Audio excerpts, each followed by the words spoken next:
Highway અને state R&B વિભાગના એક બ્રિજ તૂટતા અને 4 જેટલા બ્રિજો બંધ કરાતા ટ્રાન્સપોર્ટેશનના ભાડા વધ્યા.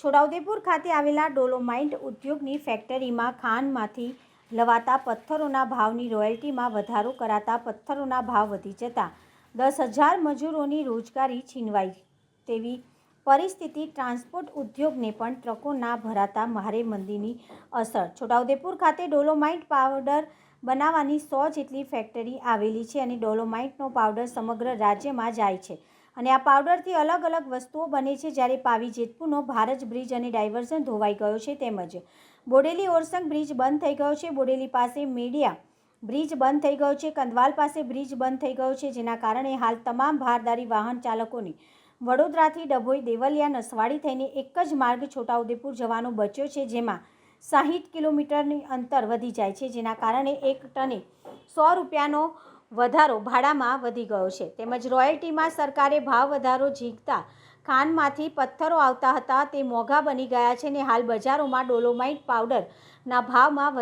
વધારો થતાં ડોલોમાઇટ પાવડરની ફેક્ટરીઓ ધરાવતા માલિકોને ભાવ વધારે ન મળતા માલનો ભરાવો થઈ રહ્યો છે અને દિવસે ને દિવસે પાવડરની ફેક્ટરીઓમાં પાવડરના ઢગલા ખડકાઈ રહ્યા છે.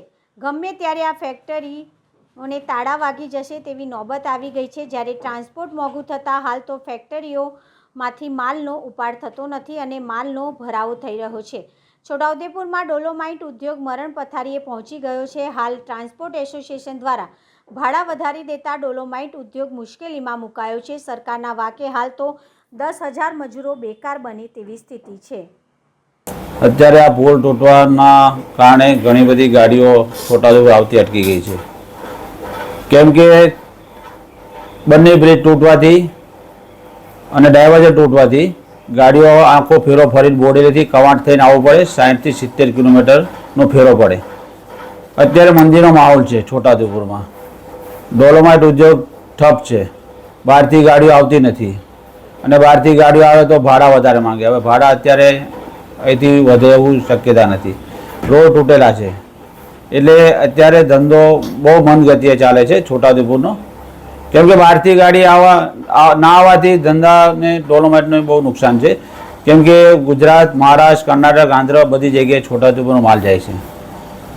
એટલે આ રસ્તાઓ અને પુલ તૂટવાથી ઘણું બધું છોટાઉદેપુરને ટ્રાન્સપોર્ટ અને ડોલોમાઇટને બહુ મોટું નુકસાન છે. ઘણું બધું નુકસાન છે. અત્યારે તો કોઈ કહેવા જેવું નથી છે. ગણતરી કરો તો બહુ લાંબુ જાય, કેમ કે છોટાઉદેપુરમાં 100 ફેક્ટરી આવી છે અને 15 થી 20 ટ્રાન્સપોર્ટ છે અમારી પોતાની બધાની. એટલે ઘણી બધી ગાડીઓ બહારથી બી આવે છે. છોટાઉદેપુરમાં ઘણી બધી ગાડીઓ 300-400 ગાડી તો છોટાઉદેપુરમાં પ્રોપર છે.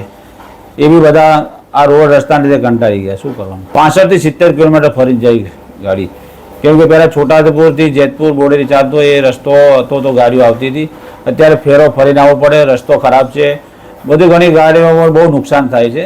મેન્ટેનન્સ બી એટલું બધું આવે છે અને કોઈ ગાડી લઈને જવા તૈયાર જ નથી થતા. ગાડી ડ્રાઈવર જ નહીં તૈયાર થતા કે આખું ફરીને જવાનું અને નુકસાન થાય ને ગમે ત્યારે રસ્તા બંધ થઈ જાય એવી પોઝિશન અત્યારે ઊભી છે. શું માંગણી છે કે વહેલા તકે આ ડાયવર્ઝન ચાલુ થાય અને પુલનું કામ વહેલી તકે પતે અને સારી ગુણવત્તામાં થાય અને સારો માલ મટીરિયલ વાપરી અને એના ઉપર પૂરતું ધ્યાન આપીને કોન્ટ્રાક્ટરો જે બી હોય, જે બી કોન્ટ્રાક્ટ હોય એ પૂરતું ધ્યાન આપી સારું મટીરિયલ વાપરી અને સારું કામ કરે તો વર્ષો વર્ષ ટકે. એ રીતના અમારી માંગણી છે. Kanubhai Gadhvi, Chhotaudepur transport union president. હાલમાં જો પ્રોસેસિંગ યુનિટના જે ટ્રકોથી માલ જાય છે અન્ય રાજ્યોમાં એ જો બંધ થઈ જાય તો ટોટલી ડોલોમાઇટ ઉદ્યોગ ઠપ થઈ જાય અને એના પર નપતા હજારો જે રોજગારી મેળવે છે એ બેરોજગાર થઈ જાય. અને આના લીધે જો પ્રોસેસિંગ યુનિટનો માલ નહીં જાય તો ડોલોમાઇટના જે લમ્સ છે અમારા માઇન્સો પરથી એ પથ્થર બી નહીં જાય અને એના લીધે ટ્રાન્સપોર્ટ ઉદ્યોગ બી ઠપ થઈ જશે. પરિણામે અહીંના યુનિટોને તો અસર થશે જ, સાથે ટ્રાન્સપોર્ટ ઉદ્યોગને પણ મોટી અસર થશે. એટલે સરકારને અમારે વિનંતી છે કે આ બાબતમાં ધ્યાન રાખી તાત્કાલિક વૈકલ્પિક વ્યવસ્થા એટલે કે જે હેવી વાહનો જઈ શકે એ રીતના કોઈ વ્યવસ્થા કરી આપે. મલા મોહમ્મદ યુસુફ, છોટાઉદેપુર માઇન્સ એસોસિએશનના પ્રમુખ.